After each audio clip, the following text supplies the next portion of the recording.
Trench coat, চোখে রোদ চশমা এবং হাতে শটগান, গাড়ির ওপর দাঁড়িয়ে নতুন লোকে নজর কেড়েছেন বলিউড অভিনেতা অভিষেক বচ্চন। দক্ষিণ আফ্রিকায় চলমান শুটিং সেট থেকে আচমকায় ভাইরাল হয় তার এই লুক। ভয়ানক অবতারের এই ছবিটি ছড়িয়ে পড়তেই নেট দুনিয়ায় শুরু হয়েছে ব্যাপক আলোচনা ও কৌতূহল। জানা গেছে, বহুল প্রতীক্ষিত সিনেমা কিং এর শুটিং সেট থেকে ফাঁস হয়েছে ছবিটি। এই সিনেমায় শাহরুখ খানের বিপরীতে খলনায়কের চরিত্রে দেখা যাবে অভিষেক বচ্চনকে। শাহরুখ খানের সঙ্গে তার মুখোমুখি সংঘাতের দৃশ্য থাকবে বলে জানা যাচ্ছে।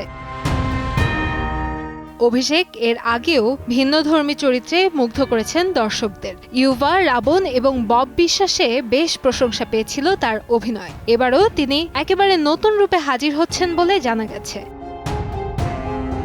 সিদ্ধার্থ আনন্দ পরিচালিত এই সিনেমায় খলনায়কের চরিত্রে অভিনয়ের জন্য অভিষেককে বিশেষ প্রস্তুতি নিতে হয়েছে। সূত্র বলছে, নিজের লুক ও শারীরিক গঠনের পরিবর্তন আনতে দীর্ঘদিন ধরে কঠোর ফিটনেস রুটিন মেনে চলেছেন তিনি। কান্তাময়ী স্নেহা, সময় সংবাদ, ঢাকা।